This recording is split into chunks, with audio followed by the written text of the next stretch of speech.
But the main reason we're in Kalamazoo is to see a place that's just south of town. What? Oh, sorry. It's called the Air Zoo, and it really is a one-of-a-kind destination. It was actually voted the best place to take somebody visiting from out of town. And in just a moment, you'll find out why. So, sit down, strap in, hang on, and get ready for a wild ride. Our guide for the day is Air Zoo President and CEO Bob Ellis. Bob took a few minutes out of his very busy day to tell me just how it all started. This place came about because of about 10 years ago, we seriously looked at the lives that we were affecting. And it was a small number because most people that came to the Aviation Museum at that time were people that already knew the story. They were aviators, they were aviation enthusiasts, people that loved to fly, read all the books. Right. And so they came out and looked at a bunch of wonderful airplanes, but they didn't leave with anything more than they came with. With Bob's vision and hard work, the Air Zoo really has become a great place for the entire family. Bob went on to tell me that the Air Zoo has over 50 rare and historical aircraft, full motion flight simulators, and a breathtaking 4D theater that takes you right back to World War II. There's indoor amusement park rides and the Guinness World Record largest indoor mural ever painted, and it's all under one roof. You've combined a theme park with an aviation museum, so it's educational, it's fun, it's good for any age, but you've taken it to the next level, because like I said, I've been to a lot of aviation museums, and there's nothing like this anywhere in the country. Next, I took off in the 3D Space Shuttle ride. If you're ready, let's try it out. Okay, we're ready, shut the door, light them up! It's a simulator where you blast off from planet Earth and travel all the way up to the International Space Station. The experience was incredible. After a successful landing in the space shuttle, thank you very much, I decided to try one of the full motion flight simulators. It's like you're really flying and you can pick from a whole bunch of different kinds of airplanes. You know me, I picked the fastest. Okay, maybe not the fastest, but Bob showed us the Air Zoo's real speed champion. Start out by saying this is the world's only SR-71B, and it's on loan to us from the United States Air Force Museum. And clearly the Air Zoo is a place where we can showcase the Air Force, and so they were pleased to offer it to us, and we were certainly excited to take it. The SR-71s first flew in 1962. They're still the fastest and the highest flying air-breathing airplane in the world today, and if you can imagine, from there to there, it's gone 3 miles.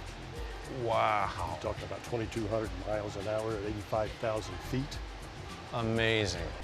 Now this is the incredible 4D Missions Theater. It's an actual 4D experience that you've got to try out. Let's go inside.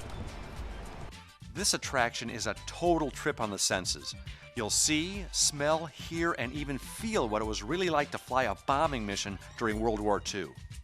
I gotta be honest, Bob, this is one of the most unusual planes I've ever seen. The propeller's on the back side of the plane. Is it supposed to be there, or was this an accident? And this was no accident. It's supposed to be there. This is the world's only Curtiss XB-55 Ascender. One of a kind. One of a kind. It belongs to the Smithsonian Institution, and it was designed to create a breakthrough in aviation back in 1941. So, swept wings, pusher, canard up front. How many were made? There were 3 built. The first one crashed very early. The third one crashed at an air show following World War II. Oh my gosh. And the sole survivors here.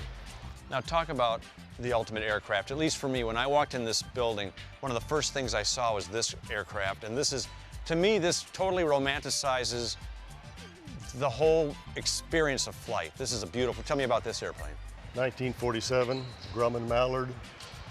You can go anywhere in the world with it.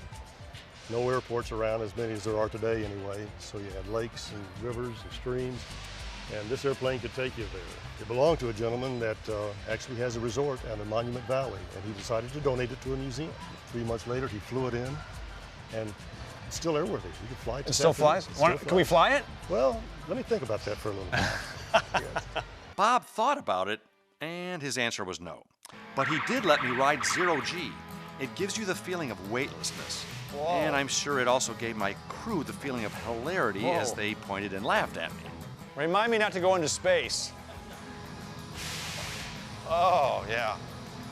Now, my most challenging flight experience of the day also turned out to be, well, the most fun.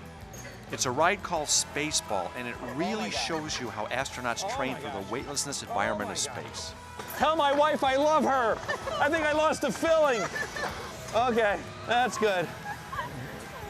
Once my head finally cleared, Bob took a few minutes to tell me about all the great people and volunteers that work at the Air Zoo. I notice you have a lot of volunteers here that look like they may have been veterans. What do they add to the experience and how valuable are they? Tom, I can't overemphasize the fact that that is the experience. We have the real people that flew those objects and in combat. And it's a real experience for young people to get to talk to these guys that aren't going to be around forever, but it's a living experience. What a great day at the zoo, so to speak. The Air Zoo is a wonderful place to take the entire family. You'll get lost in both the history and the future of flight, and you'll also learn a ton too. So now that the Air Zoo is no longer under my radar, I'll be back for sure.